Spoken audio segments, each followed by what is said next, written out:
Okay, first I would like to apologize for the technical difficulties because I was unable to get my presentation up with it.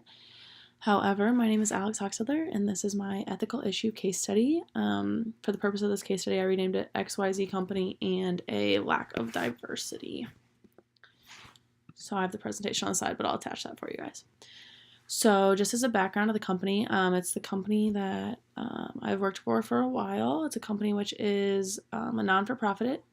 Most of the employees are predominantly white, generally older males, and they have a strong religious background. There's a lack of growth and ineffective management, and an inability to keep up with changing ideas and innovation. So, we are an educational company. Which has been around for multiple years. It's very successful in the sense that we have always met our numbers, but we've never pushed past those.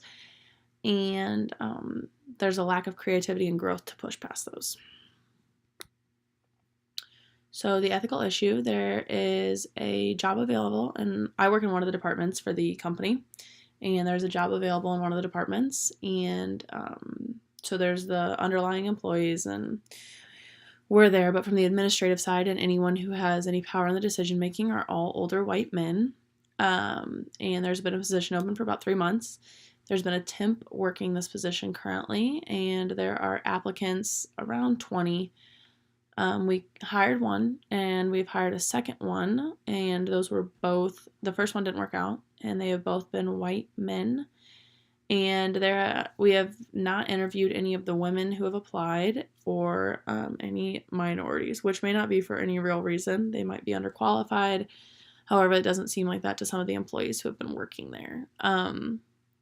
There was a young woman who applied with at least 10 years experience in the profession, and she seemed very qualified. And the male that we hired has not yet worked in the field, but we are more of a company that hires based off references. And for the benefit of the doubt, I'll say that's why we hired him instead of the other reason. There have been a lot of complaints by the employees about the hiring just because we feel that it would generate more creativity and more growth if we did have diversity within the administration. And management has urged those complaining that if we do not like him, we'll just fire him at the end of the year. So before I get too deep into the presentation, I should state that prior to doing this presentation, I felt not a sense of annoyance, but a lack of understanding for where management was coming from and why they could be making the decisions that they're making. But after looking into more of the framework and the leadership styles, it does make more sense to me. And I don't necessarily think I've never thought that it was because of bad people. I just think that it's a difference of opinions. So the moral framework or decision-making guide, I picked the consequentialist framework, and there's a focus on desired outcomes or what outcomes should be desired, what actions will achieve the best consequences, and there's no negative intent to do it for the wrong reasons. It's just for what would be easiest and quickest and cause the least amount of waste. So the desired outcome is ultimately that we are successful and that we get the position filled as quickly as possible and that we can get back on our feet in that area of the department and running. However, at this point, we've already been down for 3 months and we've already had a temp position, so I don't see the point in rushing a quick hire for somebody that we're not sure of because we've already found a temp who does a pretty decent job and we can keep it moving until we do find one that we really do like. Although we are looking for the least amount of waves, and our department is very set in their ways and we're very religious and we've always had one style of doing things, and so I think we're afraid of any kind of change. An ethical theory that I found on a framework for ethical decision making, I'm not going to read the whole thing to offend you guys, but just as something that I think supports some of this, is other philosophers and ethicists suggest that the ethical action is the one that best protects and respects the moral rights of those affected. So I don't necessarily know, well, I do know that the 2 men hired religious rights or religious affiliation aligns with what our company does. But on top of that, I do think that the moral rights somewhat do too, and I think that at other places they've worked with, like, there are things in common, and I don't necessarily think that's because of who they are or that they are all the same race or same gender. I just think that all of them come from similar backgrounds, which I also think tends to promote a lack of growth within our department because there's not people from a variety of backgrounds and races and religions to offer a new perspective. And we do work in a marketing department, so it is best if we could have a new perspective in order to promote and grow our company by targeting a variety of groups.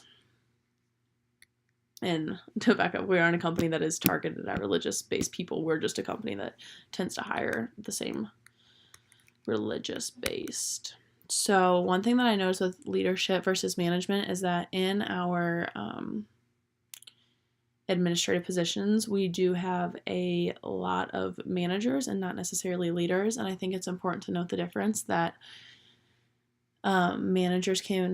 leaders would make great managers, but that doesn't always mean that managers are great leaders. And so management is more about the title, and leadership is more of a natural or developed trait. And leaders tend to evoke change within people or motivate or spark some kind of creativity. And management's main function is to produce order and consistency.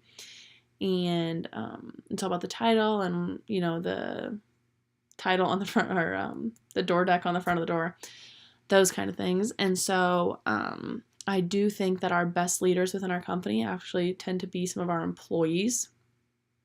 And our managers aren't necessarily looking to motivate and inspire people and align people with what they'd be best at, but instead just to keep running with the system that we've been running with and not cause too many riffles or waves.